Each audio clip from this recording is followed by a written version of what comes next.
Siapa kelompok satu yang akan presentasi?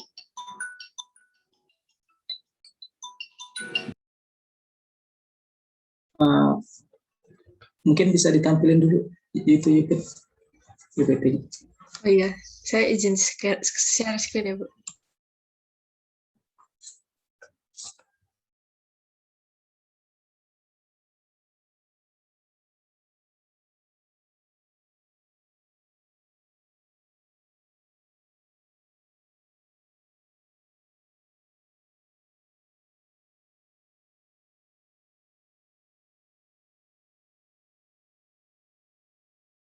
Udah, Panji, bisa dimulai.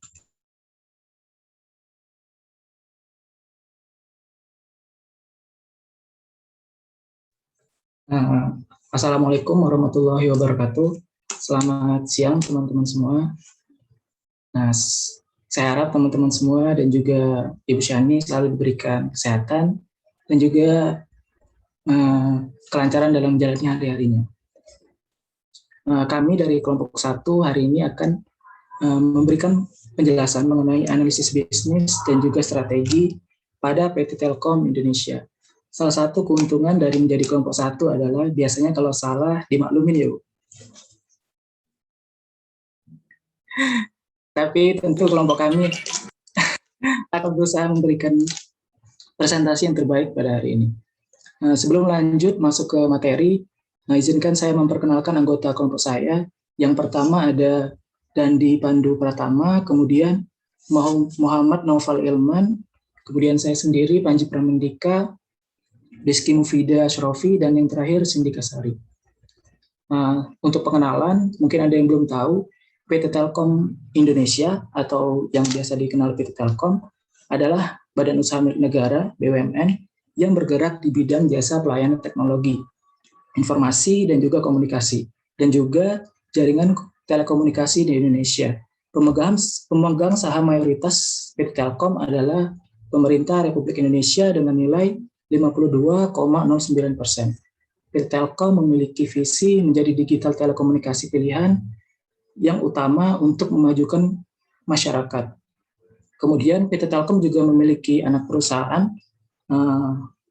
PT Telekomunikasi Seluler atau yang biasa kita kenal Telkomsel.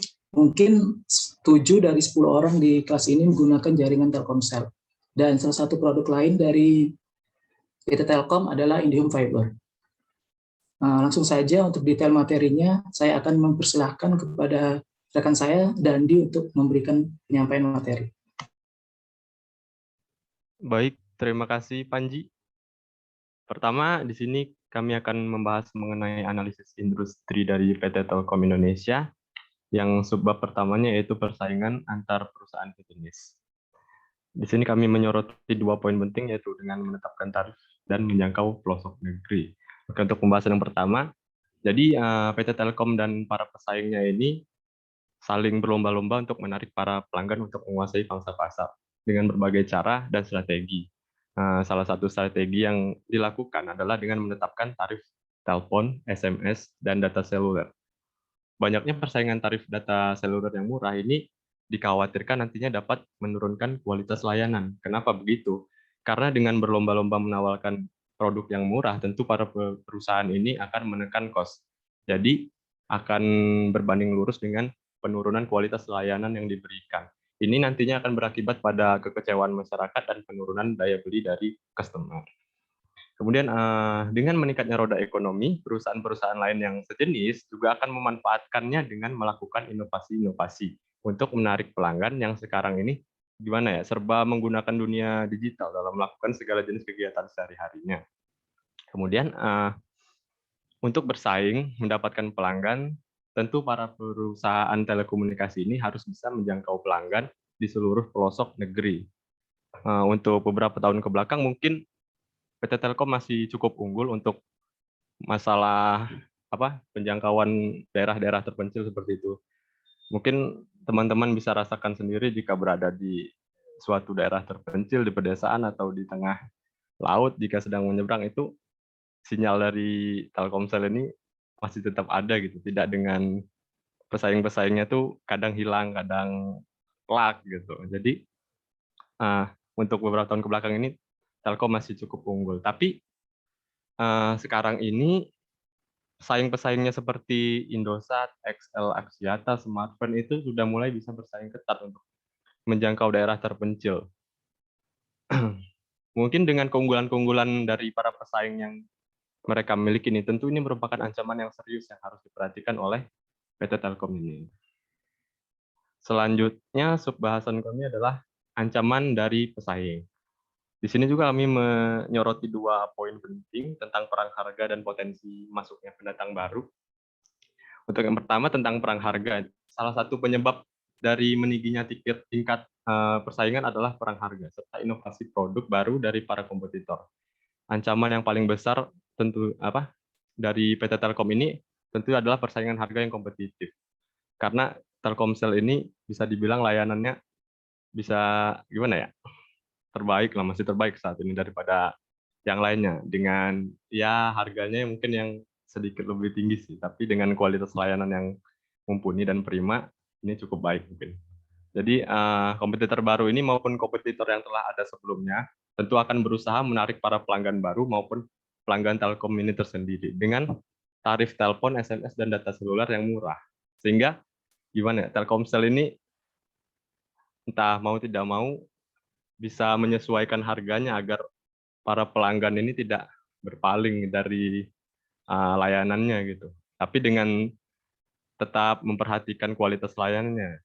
Karena jika Telkomsel ini menurunkan tarif dengan juga menurunkan kualitas layanannya, tentu akan mengecewakan pelanggan seperti tadi. Sehingga nantinya ini pelanggan akan menurunkan daya belinya, sehingga menyebabkan melambatnya pertumbuhan pendapatan dari Telkomsel ini. Kemudian poin yang kedua yaitu potensi masuknya pendatang baru. Seperti diketahui, besarnya keuntungan yang didapat dari suatu bisnis tentu akan dengan sangat cepat menarik para pemain baru untuk terjun di dalam persaingan. Bisnis telekomunikasi ini bisa dibilang merupakan bisnis yang menarik ekspansi global. Pendatang baru dengan ide dan strategi besar yang masih segar tentu akan menjadi ancaman besar bagi perusahaan yang ada, termasuk PT Telkom ini. Namun untuk para pendatang baru tentu tidak semudah itu untuk bisa masuk terjun bersaing bersama dengan PT-PT telekomunikasi yang sudah ada, karena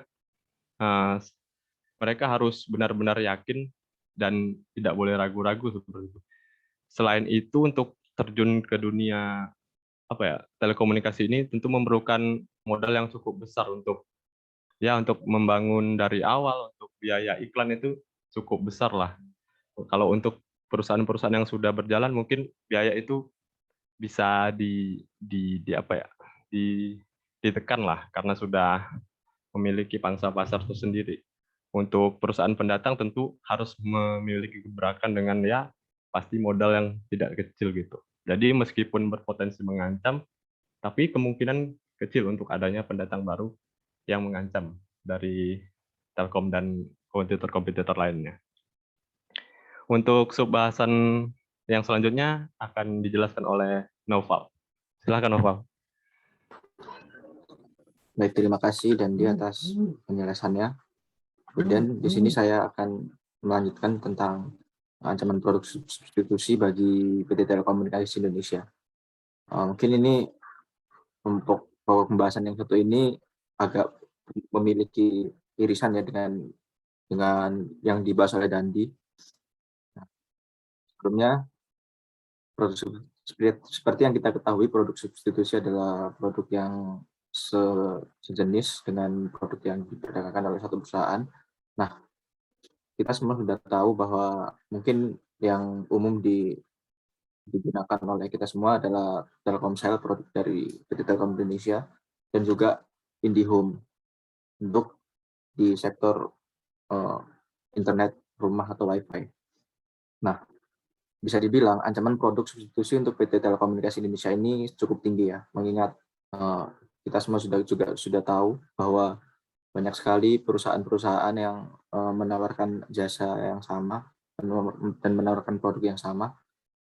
Dan untuk akhir-akhir ini di mana aktivitas masyarakat banyak dilakukan melalui online atau dalam jaringan ya, sehingga kebutuhan masyarakat akan layanan internet yang memadai itu sangat tinggi. Jadi cukup banyak produk substitusi yang mengancam atau bersaing dengan produk dari PT Telkom Indonesia ini.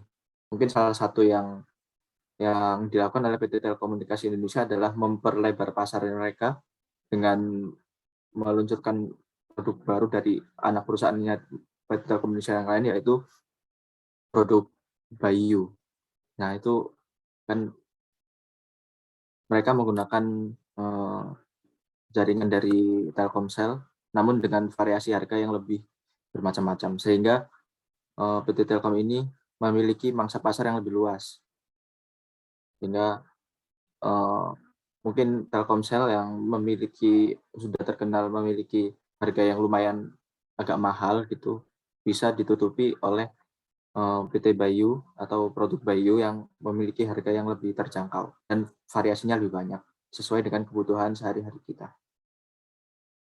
Nah, hal itu dilakukan karena produk-produk sejenis yang ditawarkan oleh para kompetitor juga menawarkan harga dan fitur yang sangat kompetitif. Jadi sangat berpengaruh terhadap profitabilitas dari perusahaan PT Telkom sendiri. Maka PT Telkom memutuskan untuk memperlebar pasar mereka dengan membuat produk baru atau subproduk yang baru. Untuk selanjutnya bisa. Baik, untuk subbab yang selanjutnya yaitu bargaining power atau daya tawar. Nah, bargaining power ini dapat dilihat dari dua sisi, yaitu dari sisi supplier dan buyer.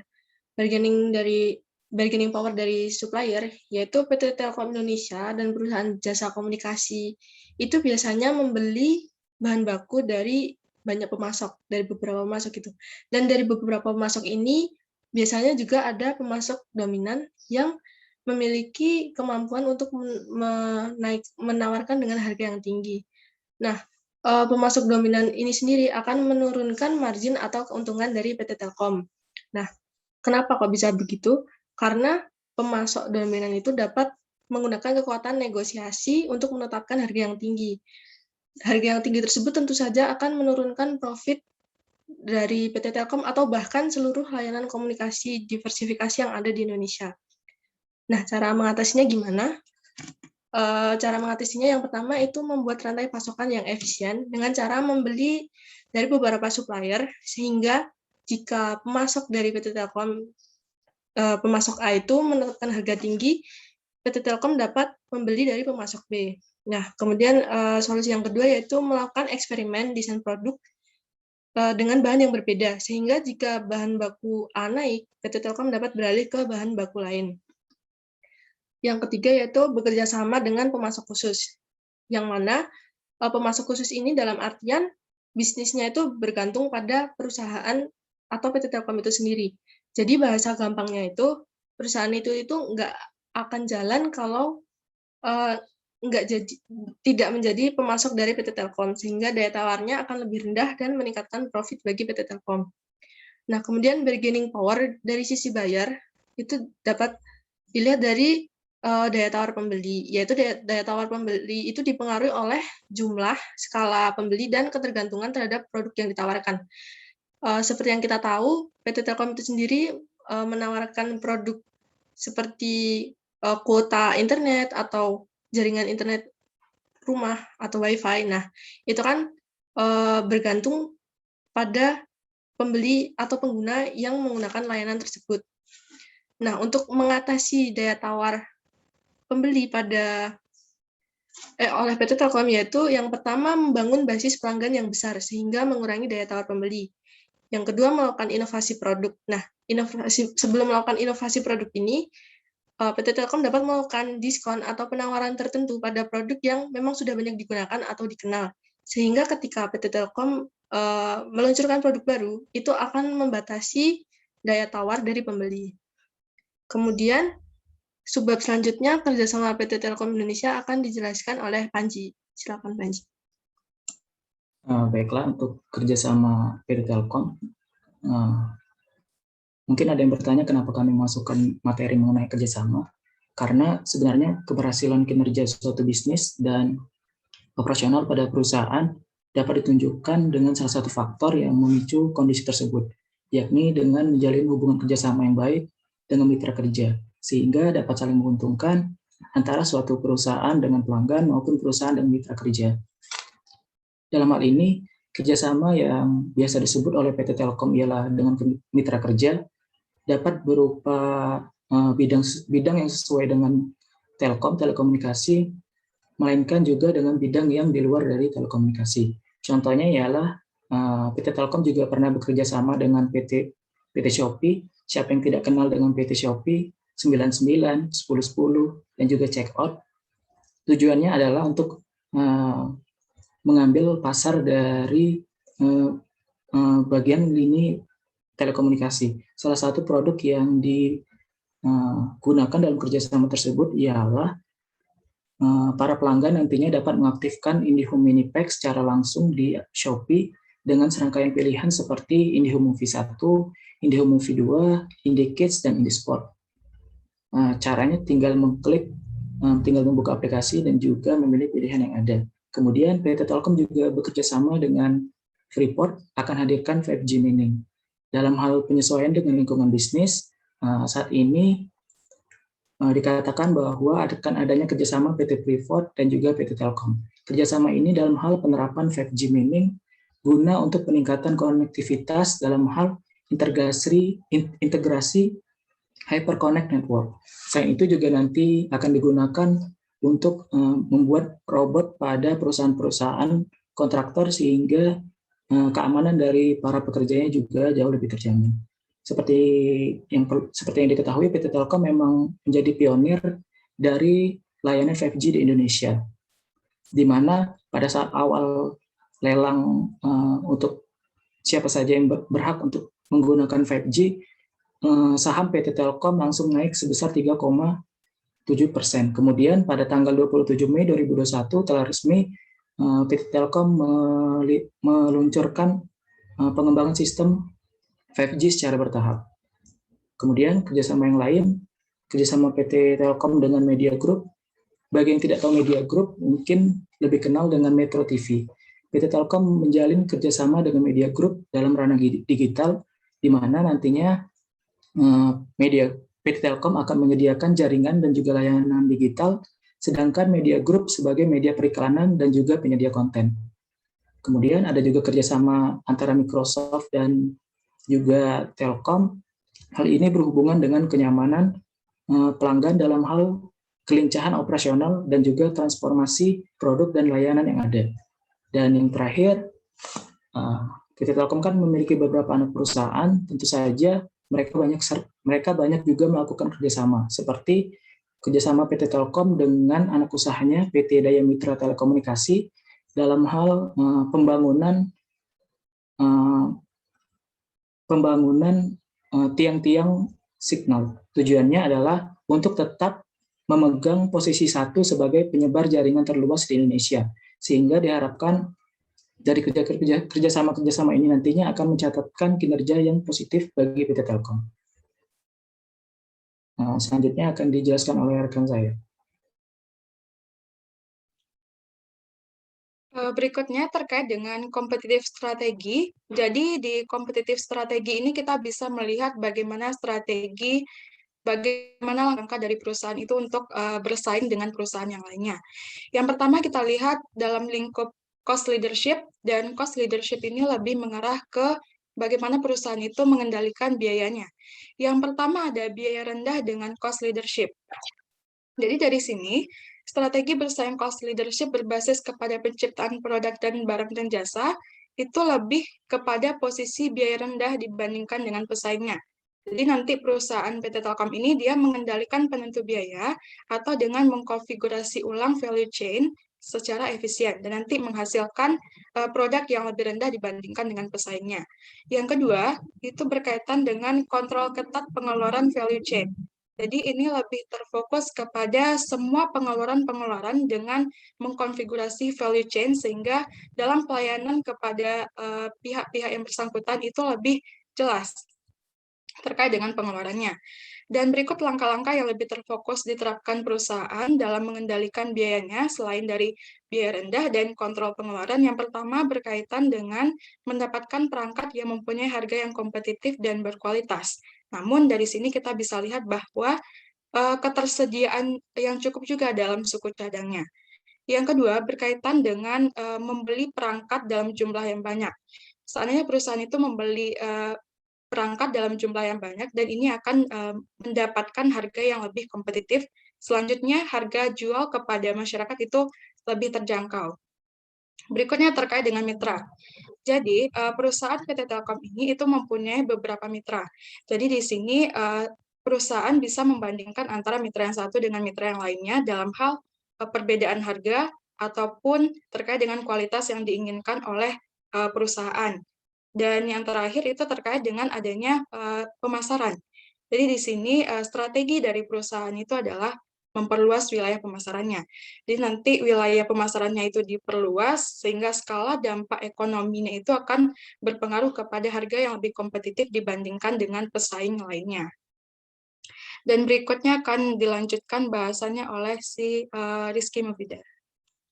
Oke, bagian berikutnya mengenai produk diferensiasi. Sebelumnya, mengapa sih perusahaan itu memerlukan produk diferensiasi? Nah, produk diferensiasi ini ada untuk menciptakan keunggulan kompetitif atau supaya gimana sih perusahaan PT Telkomsel ini khususnya lebih unggul daripada alternatif yang ada di pasar. Nah, seperti yang kita tahu, mungkin kita sudah familiar atau bahkan menggunakan produk-produk ini. Yang pertama itu Telkomsel. Telkomsel sendiri merupakan operator seluler terbesar di Indonesia yang menawarkan banyak produk, banyak layanan atau jasa terkait internet seperti kuota, pulsa, dan paket lainnya. Nah, kemudian jaringan internet rumah atau Wi-Fi, yaitu yang dulunya Speedy, sekarang menjadi IndiHome, yang ini juga dilengkapi dengan paket harga yang disesuaikan oleh kebutuhan. Kemudian ada yang namanya T-Money. T-Money itu seperti sejenis OVO, GoPay gitu. Kemudian ada telepon rumah, baik yang masih kabel atau yang sudah wireless. Kemudian produk-produk dari Telkomsel ini ditawarkan dengan penawaran-penawaran yang menarik sehingga menarik bagi penggunanya untuk menggunakan produk-produk dari PT Telkom. Nah, sebagai contoh dari Telkomsel dan IndiHome itu menyediakan aplikasi tersendiri untuk dapat mengakses produk dan seperti membeli paket atau mengecek penggunaan itu bisa diakses melalui yang Telkomsel itu menggunakan aplikasi My Telkomsel dan IndiHome menggunakan aplikasi My IndiHome. Untuk selanjutnya akan dijelaskan oleh Cindy. Berikutnya terkait dengan corporate strategy analysis. Jadi di sini kita melihat bagaimana strategi-strategi yang dilakukan oleh perusahaan itu untuk mendapatkan keunggulan yang kompetitif. Yang pertama, lingkupnya itu terkait dengan SWOT. Yang seperti yang sudah kita pelajari terkait dengan SWOT, yang pertama itu adalah strength, kekuatan. Dan kekuatan ini itu berasal dari internal perusahaannya. Yang pertama berkaitan dengan finansial. Jadi Telkom ini dia mempunyai kekuatan finansial yang sangat besar sehingga itu memudahkan perusahaan PT Telkom ini untuk melakukan investasi dalam skala yang lebih besar. Yang kedua terkait dengan jumlah pelanggan. Nah, di sini kita lihat bahwa jumlah pelanggan dari PT Telkom ini itu pertumbuhannya sangat pesat dari waktu ke waktu. Yang ketiga, terkait dengan keunggulan strategis. Keunggulan strategis di sini itu lebih kepada pilihan produk, cakupan yang luas, dan beragam jenis layanan yang diberikan oleh perusahaan. Nah, berikutnya terkait dengan jaringan dan infrastruktur. Jaringan dan infrastruktur yang dipunyai oleh perusahaan ini sangat luas sehingga memudahkan perusahaan untuk melakukan ekspansi ataupun melakukan nanti perluasan daerah pemasarannya. Terus terkait dengan departemen dan instansi pemerintah. Nah, di sini yang perlu diperhatikan adalah departemen dan instansi pemerintah ini turut membeli layanan dari PT Telkom, sehingga secara tidak langsung itu akan memudahkan mendapatkan kekuatan dan kepercayaan dari publik terhadap perusahaan. Terus terkait dengan arus kas dan rasio utang stabil. Di sini kalau kita lihat dari sisi keuangannya, terkait dengan arus kas itu menunjukkan arus yang kuat. Dan jika kita lihat dari rasio utang terhadap ekuitasnya, itu akan menghasilkan atau menunjukkan kualitas yang stabil atau sehat. Terus berikutnya, terkait dengan weakness, kelemahan, dan kelemahan ini juga berasal dari internal perusahaannya. Yang pertama itu berkaitan dengan risiko merger dan akuisisi. Nah, di sini kan perusahaan itu banyak melakukan, dari sini perusahaan itu melakukan merger dan akuisisi, sehingga dalam hal ini perusahaan juga memiliki peluang dan risiko yang sangat besar, sehingga nanti akan mempengaruhi bagaimana keadaan keuangan dari perusahaan itu. Yang kedua, kebocoran akibat kelemahan internal dan adanya masalah eksternal. Nah, kebocoran di sini maksudnya adalah kebocoran terkait dengan pendapatan. Kebocoran pendapatan ini nanti akan menimbulkan kerugian pada hasil usaha dari perusahaan. Yang ketiga, terkait dengan jumlah SDM yang besar. Terkait dengan jumlah SDM yang besar, tentu hal ini akan menyebabkan kurang efisien dalam hal anggaran, terutama dalam menggaji pegawainya. Terus yang terakhir terkait dengan kepentingan pemegang saham. Nah, di sini kepentingan pemegang saham itu ada kepentingan pemegang saham pengendali, itu berbeda dengan kepentingan pemegang saham Telkom lainnya. Dan berikutnya terkait dengan opportunity akan dijelaskan oleh Panji. Untuk opportunity sendiri, yang pertama, permintaan yang tinggi, apalagi pada masa pandemi seperti ini, segala sesuatu aktivitas dilakukan secara daring.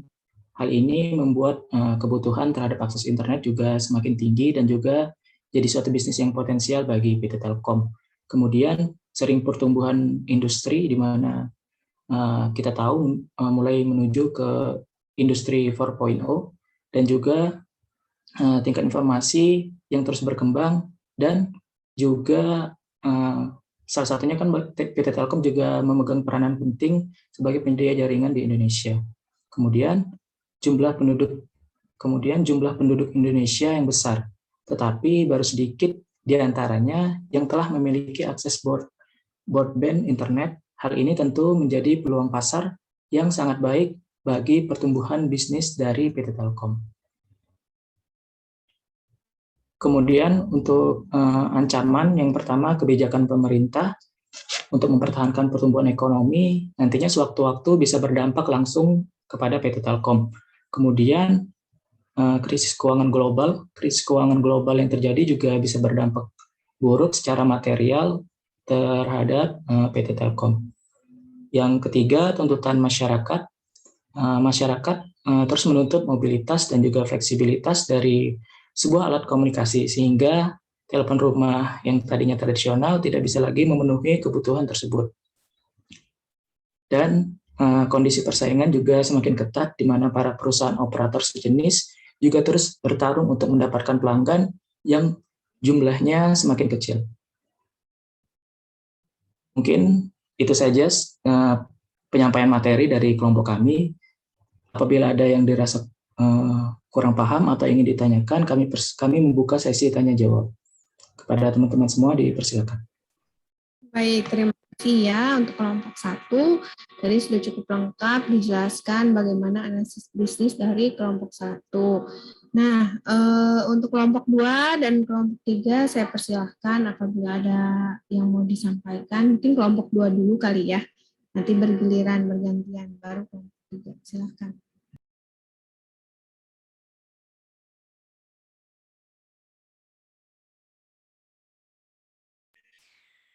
Ya, silakan. Nah, ini karena waktunya terbatas ya. Kita sih harapannya setengah jam tadinya. Satu grup dengan sudah tanya jawab, tapi nggak apa-apa. Silahkan kalau ada yang mau ngasih masukan.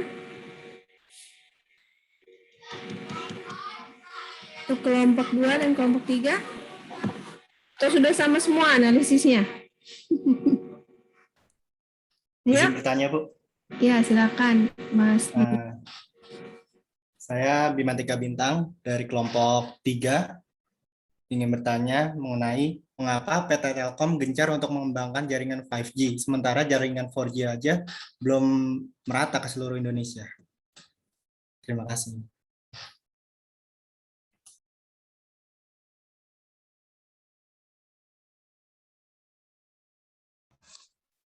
Mungkin ada lagi teman-teman yang ingin bertanya. Kami persilakan.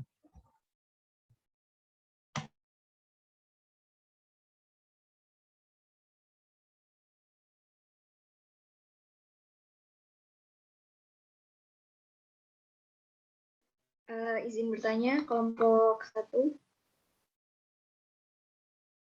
Saya Salwa, mewakili kelompok 2, mau bertanya tentang tadi penjelasan terkait ancaman dari persaing itu salah satunya ada perang harga. Nah, menurut kelompok 1, adanya perang harga ini gimana cara ngatasinnya gitu, mengingat yang berkecimpung di dunia telekomunikasi itu kan nggak cuman Telkom aja gitu, ada banyak perusahaan-perusahaan lain. Mungkin itu aja. Baik, terima kasih atas pertanyaannya. Kami simpan terlebih dahulu. Terima kasih. Mungkin kami cukupkan terlebih dahulu. Untuk kelompok 2 dan kelompok 3 mungkin juga sudah bertanya. Berikan kami waktu sebentar untuk memberikan jawaban.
Oke, sambil nunggu kelompok 1 untuk menjelaskan, mungkin saya mau sampaikan dulu. Di sini kita kan salah satu dalam menganalisis strategis gitu ya.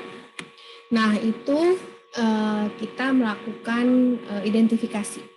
Apakah sebuah perusahaan itu dalam melakukan value proposition-nya, jadi kan biasanya perusahaan itu kalau misalkan dia berdiri ya, nanti dia itu propose tuh ya, kira-kira value yang mau dia sampaikan ke customer tuh apa. Ya, jadi coba identifikasi dulu value proposition-nya mereka. Ya, baru nanti kalian bisa identifikasi apakah dia masuk ke cost leader atau ke differentiation. Nah, jadi jenisnya agak berbeda nih antara kedua ini ya. Jadi kalau misalkan kita mau lihat secara yang teridentifikasi dengan cukup baik itu di perusahaan penerbangan ya.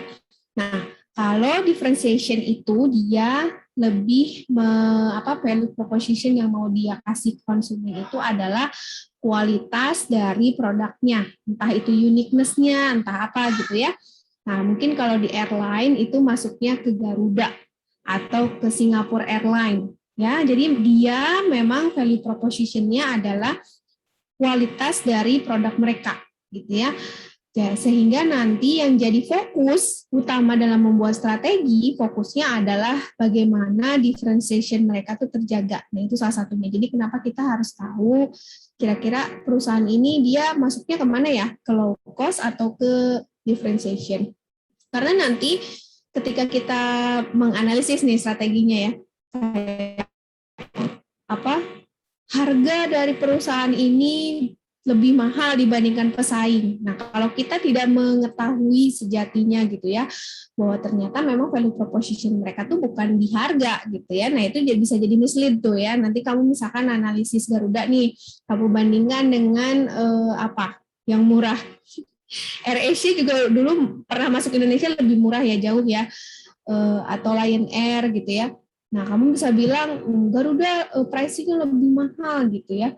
Tapi itu nggak bisa sepenuhnya benar karena value proposition kedua perusahaan itu beda gitu ya. Nanti coba dipahami.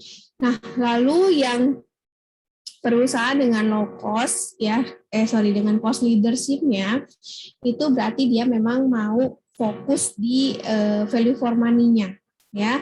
Kita nggak bilang termurah tapi value for money-nya terbaik gitu bagi konsumen ya. Kan kita nggak bisa bilang AirAsia itu lebih murah dibandingkan Garuda karena yang ditawarkan pun berbeda dengan Garuda. Kamu naik AirAsia, kamu hanya datang on board gitu ya, nggak dapat makanan. Kalau mau makanan kamu beli lagi gitu ya. Ya semuanya tuh pack gitu ya. Lebih ekonomis jatuhnya ya, karena ada beberapa hal yang memang di-skip. Sehingga kalau kalian perhatikan tuh ya, ada beberapa perusahaan yang memang mereka itu fokusnya di mana gitu ya, apakah dia mau jadi differentiation atau di low cost cost leadership gitu ya. Ada juga yang main di tengah-tengah. Kalau kita bicara apa ya, yang mudah terlihat lagi fashion brand gitu ya. Contohnya kita kan punya model-model ternama ya, kayak Louis Vuitton gitu ya, Dior, Gucci. Mereka mainnya di differentiation tuh, mahal gitu ya. Mereka uniqueness-nya, mereka build campaign-nya mereka, brand kita tuh seperti apa gitu ya. Nah, tentu akan beda kalau kalian bandingkan dengan Zara. Zara itu kan dia kayak H&M, dia kan bentuknya itu ready to wear ya. Nah, mungkin kalau dibandingkan dengan yang brand-brand ternama ini, Zara ini ya bisa dianggap sebagai cost leadership gitu ya. Jadi kita nggak bisa membandingkan. Tapi nanti ketika kita menganalisis kira-kira posisi perusahaan itu ada di mana nih ya. Nah, ini akan menjadi dasar yang baik ketika kalian menganalisis ya. Ada nggak yang main di semua? Ada juga ya. Contohnya saya tadi bahas di kelas yang sebelumnya Indofood. Ya, kita bicara Indofood, dia range-nya luas gitu ya. Kalau di mie instannya contohnya ya. Kalian mau beli yang kan super mie, sari mie masih di bawah dia. Ya, jadi kalau kalian mau yang murah banget ada gitu ya. Tapi kalau kalian mau yang premium juga ada. Contohnya apa tuh, dia ngeluarin varian-varian ya kayak real meat gitu ya. Itu kan berarti dia harganya lebih premium gitu. Nah, ketika kalian menganalisis ya, ketika membandingkan si real meat dengan super mie atau sari mie yang harganya lebih murah itu, jadi nggak pas kalau misalkan kalian bandingkan antara keduanya. Jadi di sini perlunya teman-teman perhatikan gitu ya, ini masukan untuk yang nanti membahas Telkom.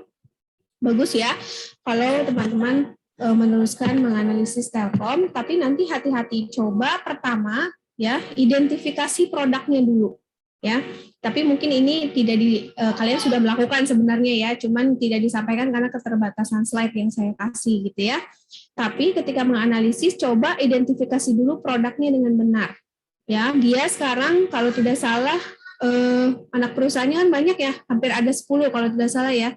Nah, ketika kalian belum mengidentifikasi produknya dengan baik gitu ya, takutnya ketika menganalisis ada yang tidak tercover. Contohnya kalau saya tadi dengar-dengar gitu ya, teman-teman agak sedikit fokusnya itu ke telekomunikasi. Yang seperti Telkomsel gitu ya, tapi kan ada lini-lini bisnis dia yang lain gitu ya. Nah, sebenarnya nanti coba teman-teman sepakati gitu ya. Kalau misalkan mau masuk ke PT Telkom seutuhnya silakan gitu ya, tapi buatlah analisisnya berarti lebih luas gitu ya. Nanti kalau kita bicara analisis strategis, bisa jadi tiap divisinya itu dia strateginya beda-beda. Nah, atau saya memberikan kesepakatan nih ya buat teman-teman. Misalkan mau cuplik satu divisi aja di bagian Telkom, nanti coba kalian bicarakan ya.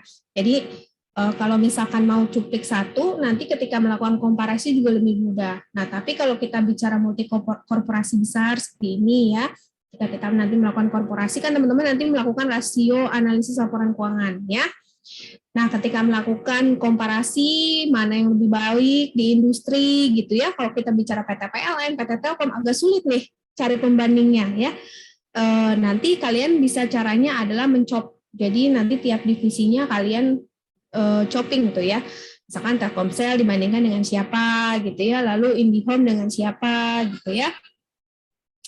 Dan divisi yang lainnya. Jadi contohnya misalkan seperti yang paling kelihatan tuh City Corp misalkan ya, punyanya Heru Tanjung. Nah, dia kan punya bisnis media, punya bisnis supermarket, dia juga punya bisnis pembiayaan atau bank ya. Nah, kalau kalian mau mencari komparasi gitu ya, yang mirip dengan Heru Tanjung agak susah. Nah, akhirnya salah satu caranya adalah kalian chop. Jadi nanti untuk yang media kalian bandingkan dengan perusahaan media sejenis gitu ya. Untuk yang perusahaan apa tadi perbankannya mungkin Bank Meganya sama perbankan yang lainnya gitu ya. Untuk supermarketnya, Transmartnya mungkin dengan supermarket yang lainnya gitu salah satunya. Jadi ketika melakukan analisis nanti saya kasih kesempatan ke teman-temannya apakah mau lanjut dengan PT Telkom, tapi berarti nanti analisisnya coba diperluas lagi gitu ya untuk mencakup keseluruhan produknya. Karena kan dia tidak hanya di segmen telekomunikasi saja ya, ada juga seperti infrastruktur dari telekomunikasinya gitu ya, terus lalu juga ada fixed line-nya. Nah, itu juga harus di-cover. Oke, tadi temannya udah mau menjawab pertanyaan temannya. Boleh silakan. Pertama, terima kasih kepada Bu Syani atas masukan dan juga sarannya. Baik. Kemudian untuk pertanyaan pertama tadi dari Bintang, kenapa PT Telkom gencar untuk mengembangkan jaringan 5G, sementara jaringan 4G saja belum merata keseluruhan di Indonesia? Mungkin saya akan sebagai pembuka, saya akan memberikan jawaban. Yang pertama, tentu saja untuk persaingan pasar. Seperti yang diketahui pada saat pelelangan izin jaringan saja itu ketika PT Telkom mendapatkan izin itu sahamnya naik sampai dengan 3%. Kemudian untuk jawaban yang kedua yaitu sebagai penyesuaian dengan lingkungan jaringan saat ini. Kemudian untuk jawaban lengkapnya mungkin akan dijawab oleh Saudara Novel. Baik, saya akan fokus terhadap perkembangan teknologi 5G sekarang gitu. Memang benar yang sebelumnya yang 4G itu belum merata ke seluruh Indonesia yang mengingat wilayah negara kita yang sangat-sangat luas ya. Jadi sangat mungkin membutuhkan waktu yang lebih lama untuk pemerataan tersebut. Bahkan jangankan untuk internet ya, bahkan listrik aja masih ada beberapa tempat yang masih belum merata gitu penyebarannya. Maka kenapa kok sudah mengembangkan 5G sedangkan 4G-nya belum merata? Ya kalau menunggu pemerataan itu selesai untuk 4G-nya maka ya kita akan semakin tertinggal gitu untuk pengembangan. Maka kita akan tertinggal gitu untuk pengembangan 5G-nya untuk di Indonesia. Jadi ya kalau bisa secepat mungkin mengembangkan teknologi 5G ya kenapa tidak gitu. Sebelum semakin timbul yang lain gitu yang baru-baru lagi. Itu yang lebih. Terima kasih. Semoga menjawab. Izin menambahkan sedikit terkait jawaban Naufal tadi. Seperti yang sudah disinggung Bu Syani tadi, ada value proposition dari PT Telkom itu sendiri, mereka itu lebih fokus ke produk diferensiasinya. Nah, jadi PT Telkom itu berorientasi menjadi king of digital era gitu. Jadi bukan berarti mereka tidak melakukan inovasi, bukan berarti mereka tidak melakukan perbaikan terkait jaringan 4G di daerah-daerah yang terpencil, tapi sambil memperbaiki jaringan yang belum mencakup seluruh daerah yang terpencil, mereka juga melakukan inovasi baru supaya dapat unggul di pasar telekomunikasi itu sendiri. Terima kasih.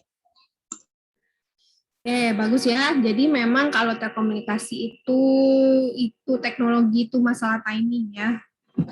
Kadangkala untuk menjadi winner itu adalah untuk ya menjadi yang pertama kadangkala ya. Karena kalau misalkan sudah lewat momentumnya gitu ya, bisa jadi potensinya itu akan hilang dengan cepat. Nah, ini salah satunya memang tantangan untuk perusahaan-perusahaan teknologi gitu ya.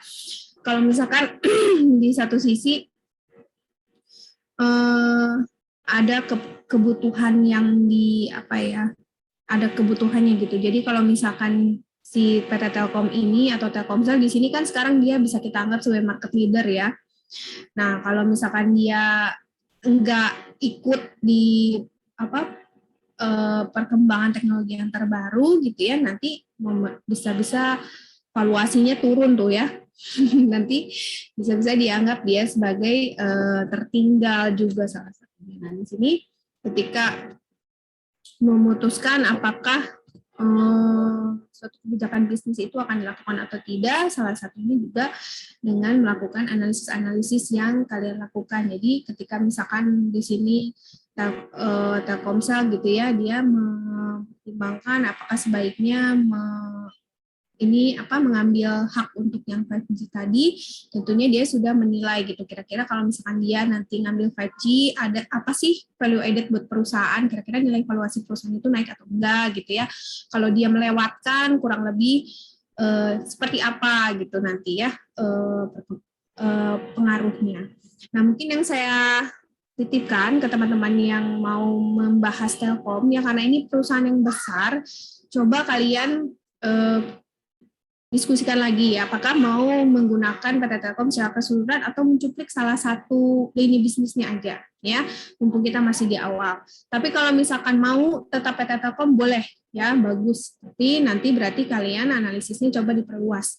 Salah satunya caranya adalah identifikasi dulu produknya. Jadi berangkatnya dari situ ya. Masuk lihat dulu produknya itu apakah homogen atau enggak gitu ya. Bisa jadi strategi tiap produk itu beda ya. Di sebuah perusahaan itu kalau kalian perhatikan biasanya ada divisi yang bentuknya sebagai cash cow gitu ya, ada yang dia malah nggak mendatangkan hasil gitu ya bagi perusahaan, tapi di sisi lain dia harus menjaga memang tempatnya di situ. Contohnya Telkom ya. Kalau secara dari fixed line, nah nanti mungkin coba kalian lihat apakah dia kan memang root-nya awalnya itu di fixed line ya. Nah, coba kalian lihat di fixed line dia industrinya bagaimana gitu ya. Nah, tapi kan sekarang perkembangannya yang kelihatannya gitu ya di Telkomsel nih. Coba kalian bandingkan juga dengan divisi-divisi yang lainnya juga gitu ya. Nah, terkait dengan produk-produk ini nanti kalian juga harus menilai kira-kira Telkom ini akan going concern nggak gitu. Itu juga penting ya. Mungkin kalau kita ngelihat dari satu divisi saja seperti fixed line ya, bisa jadi nanti anggapannya berbeda dengan kalian ketika melihat di sisi Telkomselnya gitu ya. Nah, di sisi fixed line ini kalian lihat juga kira-kira kalau misalkan ada tantangan sekarang ini gitu ya, untuk kan semakin banyak telepon seluler gitu ya, untuk yang fixed line ini dia ada strategi nggak kira-kira ke depannya gimana gitu ya.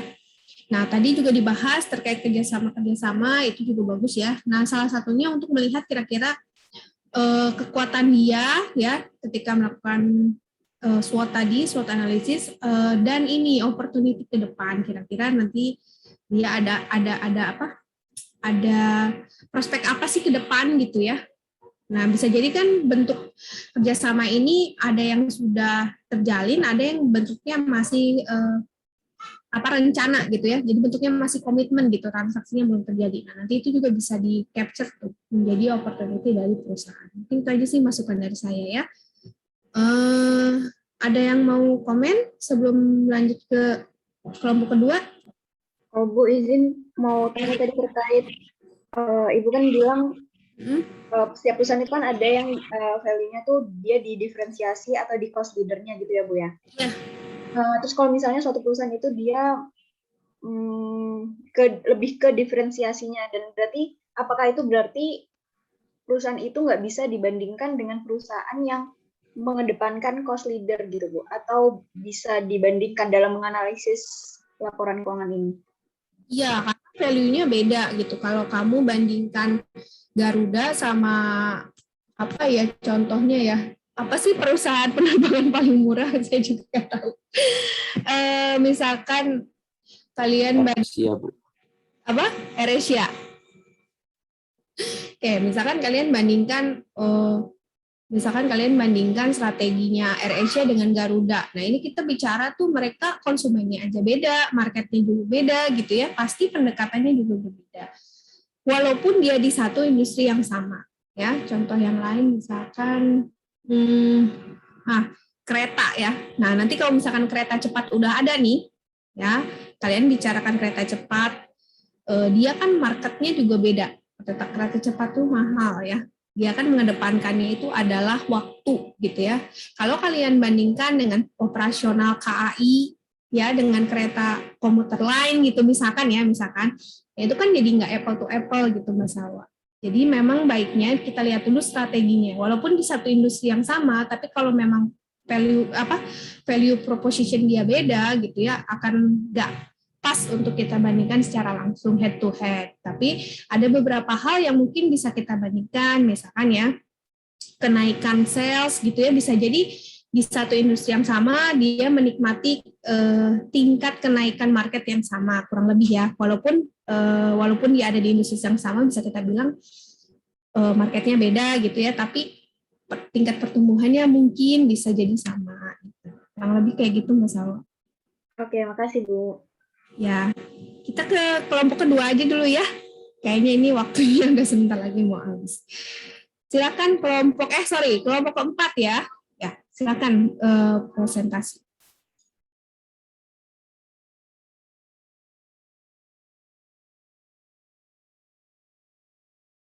Oh ya, saya mau ucapkan terima kasih untuk kelompok pertama ya, untuk presentasinya. Silakan dilanjutkan presentasi kelompok 4. Ya. Izin Bu, tadi ada satu pertanyaan lagi di keep aja atau gimana? Oh, ada yang belum dijawab ya? Iya, ada satu lagi. Tapi kalau jawab dulu aja nggak apa-apa. Tadi pertanyaan dari Salwa, bagaimana unggul di antara para pesaing mungkin akan dijawab secara singkat oleh Dandi. Dari Dandi dipersilakan. Baik, untuk pertanyaan Salwa, cara mengatasi persaingan, di sini singkat saja kami mensorot 3 poin. Yang pertama, PT Telkom ini bisa menambah nilai produknya. Jadi untuk Telkom bisa dengan meningkatkan kualitas layanan, jadi walaupun harganya agak lebih tinggi, tapi kualitas layanannya prima, pasti customer akan memilihnya, dan pelanggan tentu akan loyal. Lalu poin yang kedua masih ada kaitannya dengan menambah nilai produk, yaitu memperluas layanan ke daerah-daerah yang belum bisa dicapai oleh kompetitor. Dengan begitu tentu di daerah tersebut Telkom adalah satu-satunya pilihan masyarakat sehingga tidak terjadi persaingan harga. Lalu poin yang ketiga itu mencari supplier tetap dan menjalin kerjasama dengannya agar tidak mengganggu operasional dan mendapat harga barang baku dengan harga stabil. Maksudnya di sini kerjasama itu antara Telkom dengan si supplier ini nanti menjalin kerjasama dan membuat semacam kontrak komitmen. Jadi misal si Telkom ini mau mengontrak si supplier dengan membuat suplai kabel selama 20 tahun kepada Telkom gini dengan harga yang sudah ditetapin di perjanjiannya tadi di kontraknya. Jadi walaupun nanti harganya naik, si Telkom ini tetap dapat harga sesuai kontrak. Jadi gimana ya, si supplier ini juga nggak bisa mencari pelanggan baru karena sudah terikat kontrak dengan Telkom. Jadi operasional dari Telkom ini tidak terganggu dengan kenaikan harga yang terjadi. Mungkin itu aja dari kami. Terima kasih. Saya ucapkan terima kasih kepada teman-teman semua atas perhatiannya dan saya persilakan kepada kelompok 4 untuk melanjutkan presentasi. Ya, baik, terima kasih ya kelompok pertama. Sekarang kita lanjut ke kelompok keempat. Silakan.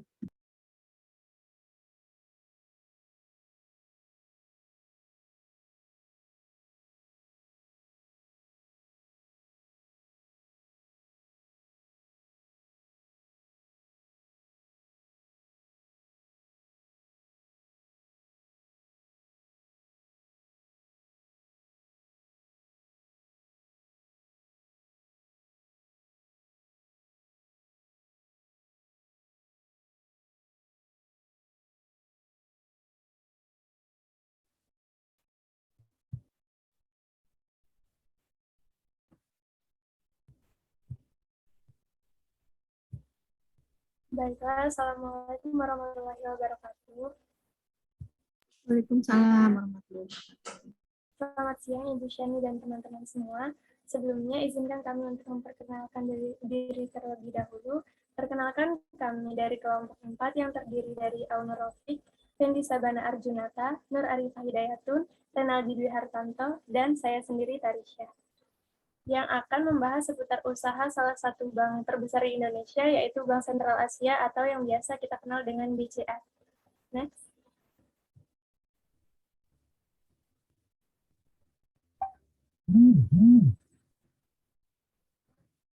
Pertama, kami akan memperkenalkan profil singkat dari Bank BCA ini. Bank BCA merupakan bank swasta terbesar di Indonesia yang bergerak di bidang perbankan. Bank BCA ini didirikan pada tanggal 21 Februari tahun 1957.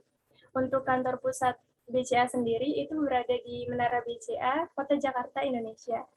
Bank BCA meraih penghargaan berupa Indonesia Top 40 Bank Award Economic pada tahun 2021. Selanjutnya, pembahasan yang pertama yaitu analisis industri. Nah, pada analisis industri ini, terdapat beberapa hal yang akan kami bahas, mulai dari persaingan, ancaman, hingga bargain power. Langsung saja pada pembahasan yang pertama, yaitu persaingan antar perusahaan yang sejenis.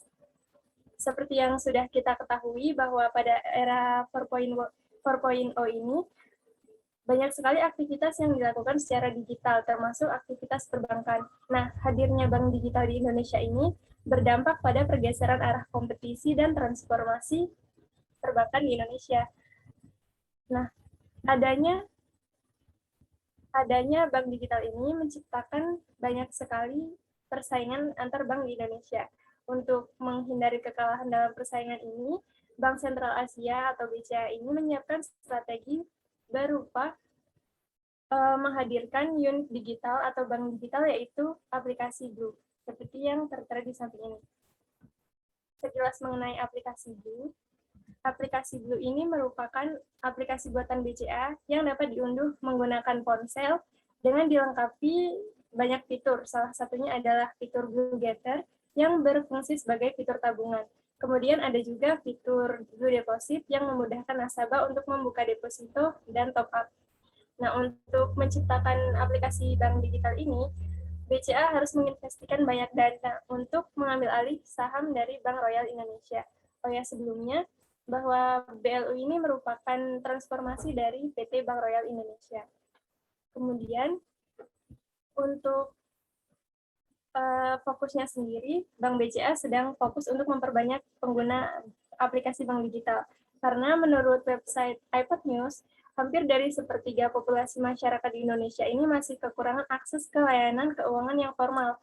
Dengan populasi yang tersebar di ribuan pulau, itu banyak sekali nasabah yang harus berjuang untuk mendapatkan layanan perbankan karena mengalami masalah pada jarak.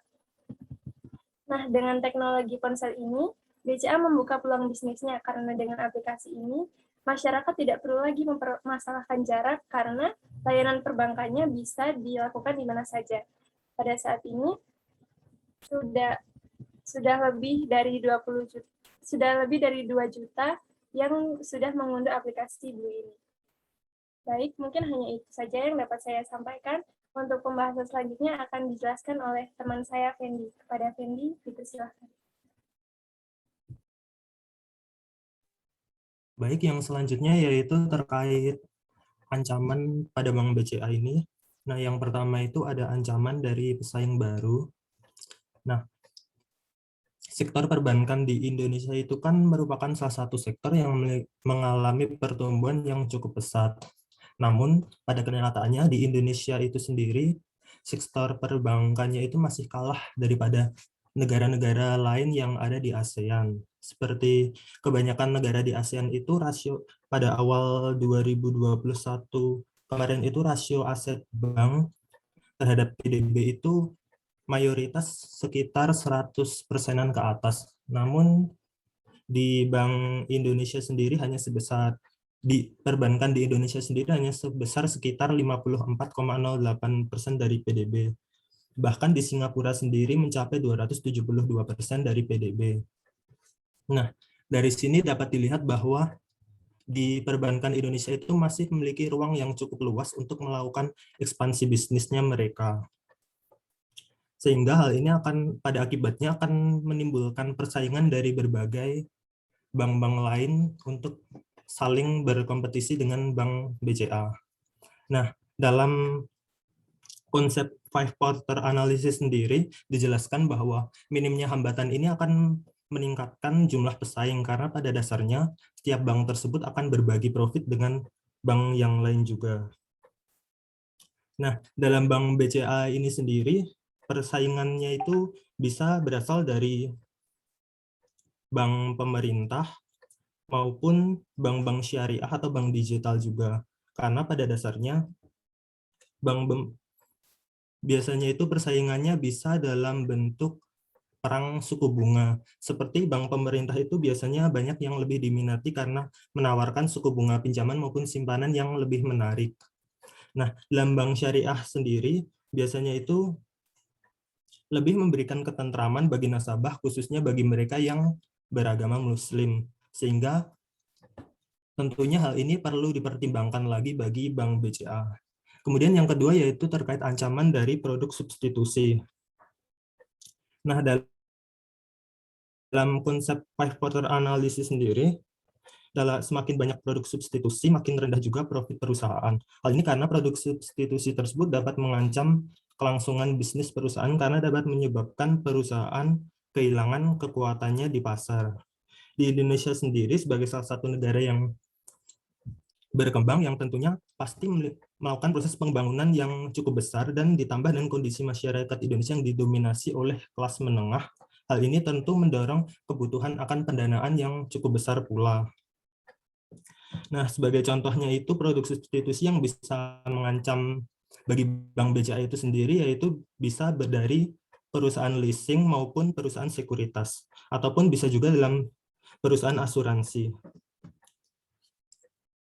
Untuk selanjutnya bisa dijelaskan oleh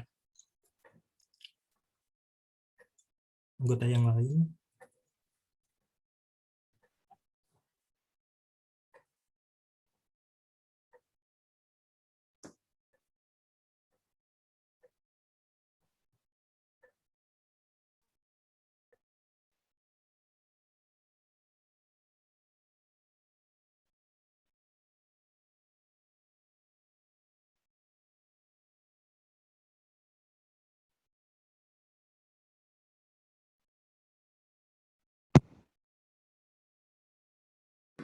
Ya, selanjutnya.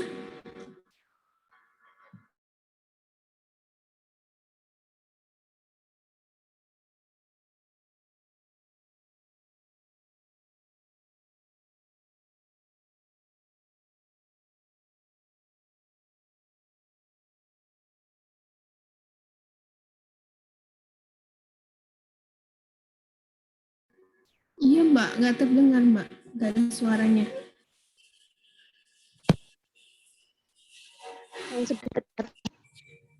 Ya, udah. Silakan. Ya, baik. Izin off cam ya, Bu, karena sepertinya sinyal saya sedang buruk. Ya, silakan. Ya, baik. Saya akan menjelaskan mengenai bargaining power supplier dan bargaining power consumer.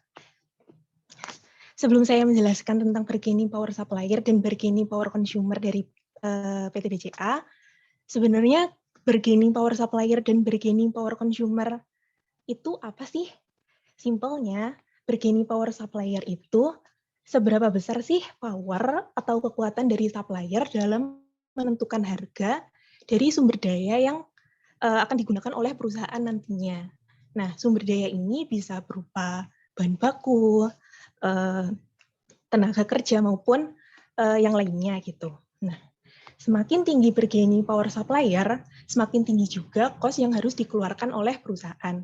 Semakin tinggi cost yang harus dikeluarkan oleh perusahaan, semakin rendah profit yang bisa didapatkan oleh perusahaan. Kalau BCA sendiri, bargaining power supplier-nya bisa dibilang cukup rendah.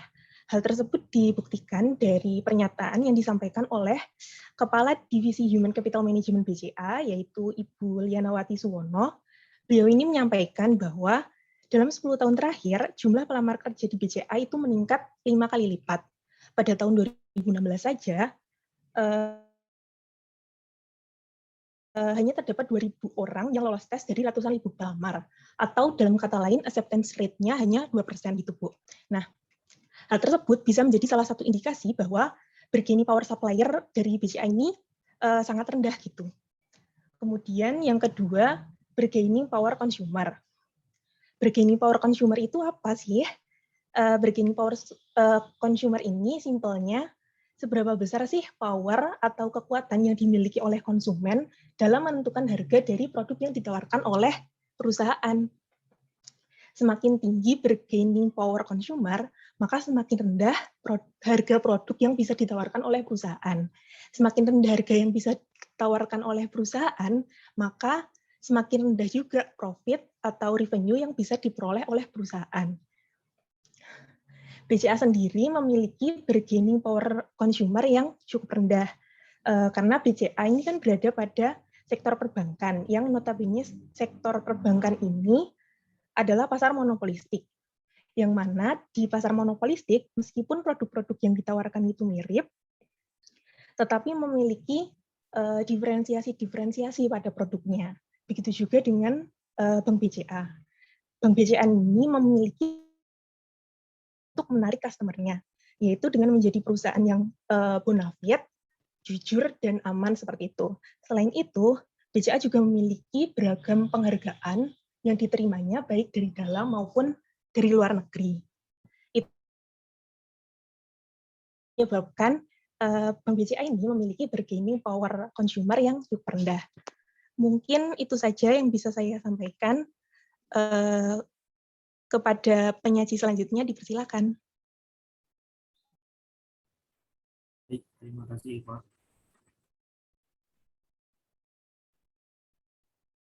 Mohon maaf, Bu, kalau suaranya agak berisik ya. Kemudian, kompetitif strategi. Dalam menghadapi persaingan yang intens dalam industri perbankan di Indonesia, Bank BCA harus tetap menjaga posisi dalam pasar demi kelangsungan bisnis.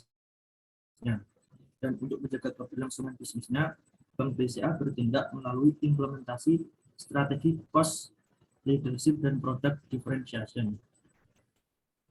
Yang pertama, cost leadership. Strategi ini menuntut perusahaan untuk dapat memenangkan pangsa pasar dengan menarik konsumen yang sensitif terhadap harga. Strategi cost leadership sendiri ini ada berbagai macam, yakni skala ekonomi, ukuran keuntungan, teknologi, fokus, bahan baku, dan efisiensi pengoperasian. Sementara untuk strategi cost leadership BCA adalah fokus dan teknologi. Yang pertama, strategi fokus. Fokus BCA sendiri adalah pelayanan terbaik dan terdepan dalam hal pelayanan baik dilakukan secara offline maupun online. BCA selalu berusaha memberikan yang terbaik. Pelayanan ini bisa kita temui di seluruh kantor cabang di Indonesia, mulai dari petugas parkir yang cukup ramah, security, dan semua staf bank yang profesional dan memberikan kenyamanan pada konsumen. Nah, dari hal ini, jika konsumen mendapatkan kenyamanan dan kepuasan, maka mereka akan senang menggunakan jasa perbankan di BCA. Dan strategi inilah yang menjadikan BCA tumbuh menjadi bank yang besar dan kuat.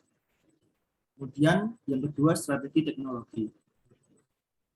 Strategi teknologi, pelayanan terbaik dengan teknologi modern. BCA dikenal dengan sebagai bank yang memberikan layanan electronic money yang sangat memuaskan bagi pelanggannya. Ada cukup banyak produk yang dimiliki BCA yang telah menggabungkan dengan teknologi modern saat ini. Beberapa produk yang dimiliki BCA yang sudah dikombinasikan dengan teknologi modern diantaranya adalah Klik BCA dan BCA Mobile yang digunakan untuk akses perbankan secara elektronik. Lalu kompetitif strategi yang kedua adalah product differentiation. Product differentiation adalah proses pembedaan suatu produk atau jasa untuk membuatnya lebih menarik terhadap suatu pasar sasaran tertentu. Pembedaan tersebut dilakukan baik terhadap produk kompetitor maupun terhadap produk lain dari produsen produk itu sendiri. Dalam industri perbankan, bentuk layanan yang diberikan oleh pihak bank biasanya hanya seputar pinjaman dan simpanan. Oleh karena itu, banyak pihak bank yang berusaha menarik minat konsumen dengan memberikan kemudahan layanan. Dan bentuk layanan yang diberikan tiap bank pastinya berbeda-beda. Di antaranya seperti Bank BCA ini. Bank BCA memiliki layanan yang bernama BCA Life. BCA Life adalah satu-satunya anak usaha grup BCA yang memberikan layanan asuransi jiwa kepada seluruh masyarakat Indonesia. BCA Life berfokus pada 3 layanan asuransi jiwa, yakni asuransi perlindungan, asuransi plus tabungan, dan asuransi kesehatan. Melalui jalur telemarketing, Bridge Assurance, Corporate Solution, Credit Life, Digital Marketing, dan keadilan. Selanjutnya akan dijelaskan Aunur Rofiq.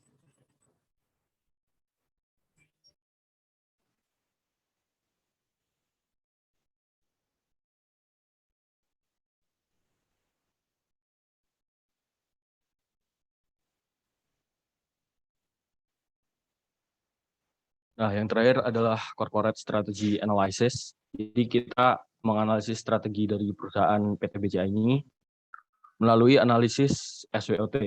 Yang pertama adalah strength.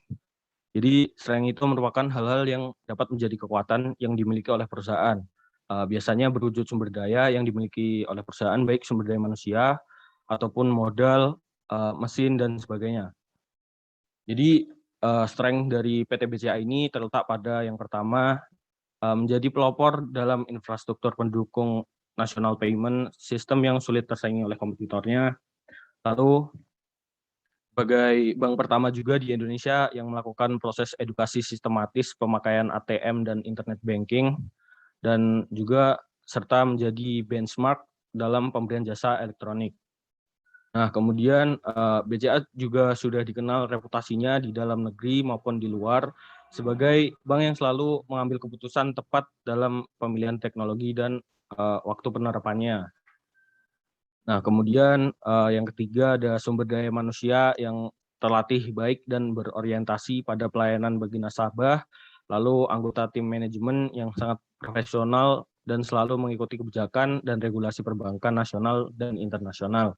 Nah, terus yang keempat yaitu upaya terus-menerus dari PT BCA sendiri dalam mempertahankan tingkat pengamanan perbankan yang paling tinggi dengan memanfaatkan teknologi yang paling mutakhir.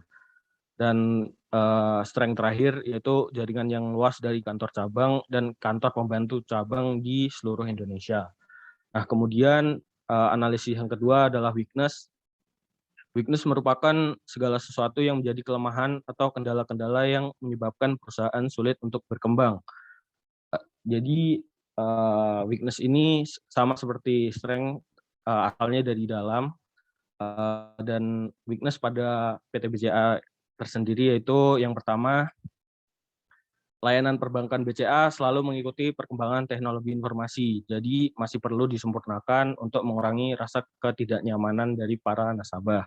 Lalu yang kedua ada konsentrasi alokasi kredit BCA lebih terfokus pada korporasi perusahaan menengah tingkat menengah ke atas, sehingga sangat rawan terhadap kemungkinan terjadinya kredit macet ketika iklim ekonomi sedang krisis dan nilai tukar mata uang fluktuatif. Lalu yang weakness terakhir adalah BCA belum menjadi bank pilihan utama bagi sebagian masyarakat Indonesia. Jadi seperti yang kita tahu, sebagian besar masyarakat Indonesia masih memilih bank-bank dari BRI, BNI, dan lain-lain. Nah, kemudian analisis yang ketiga, opportunity. Opportunity adalah peluang. Jadi sebagai kesempatan bagi perusahaan untuk berkembang. Peluang tersedia bukan dari internal melainkan dari luar. Sedangkan peluang untuk PT BCA yaitu yang pertama sejalan dengan pemerintah yaitu untuk terus mengembangkan perekonomian Indonesia. Lalu yang kedua adalah kecenderungan pola hidup masyarakat yang konsumtif. Jadi salah satu peluang yang perlu dicermati untuk meningkatkan jenis produk jasa kredit perbankan dan kualitas pelayanan bagi nasabah. Dan yang terakhir adalah kecepatan kemajuan teknologi informasi yang sangat mendukung komitmen BCA untuk mempermudah pelayanan. Dan analisis yang terakhir yaitu threats, di mana threats itu adalah ancaman, yaitu suatu situasi yang dapat mengurangi kemampuan bisnis atau perusahaan untuk melindungi dan memperbaiki kedudukan kompetitifnya. Nah, threat pada PT BCA yaitu yang pertama adalah perkembangan dunia bisnis yang semakin kompleks dengan tingkat persaingan yang tinggi di tengah kondisi perekonomian Indonesia yang terus bergejolak dengan tingkat inflasi yang cukup tinggi.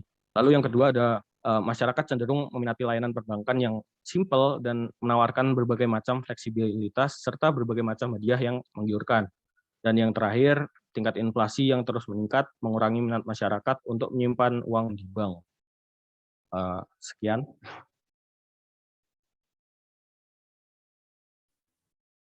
Baiklah, itulah seputar pembahasan kami mengenai Bank BCA. Sebelumnya, saya ingin menanyakan kepada Ibu Shani, apakah boleh kami membuka sesi pertanyaan, mengingat waktu sudah melewati waktu kuliah? Iya, sebentar aja mungkin ya, ada masukan dari kelompok yang lain terkait BCA juga. Silakan. Yang dibahas mungkin ada yang berbeda gitu. Nanti bisa jadi masukan bersama. Kelompok 5 dulu, ada.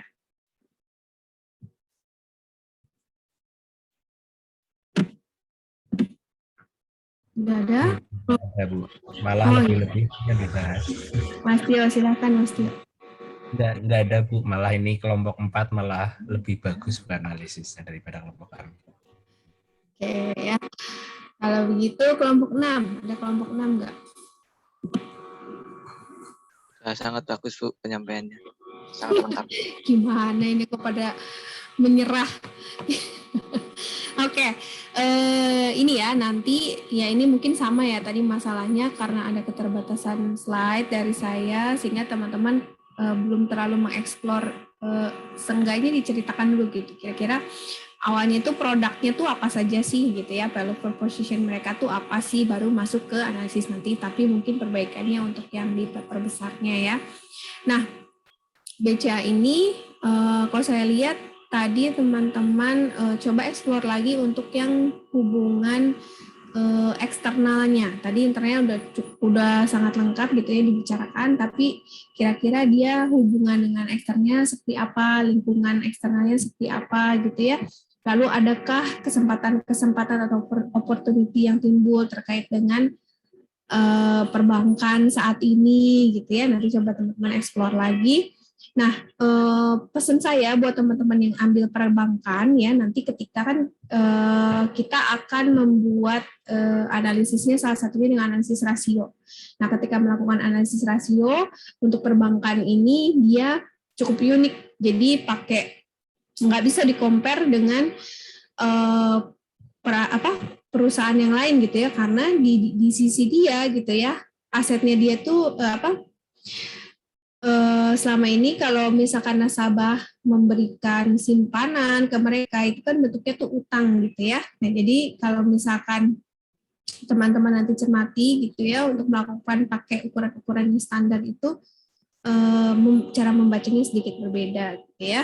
Nah, nanti coba juga teman-teman dalami peraturan-peraturan terkait dengan perbankan dari POJK ya.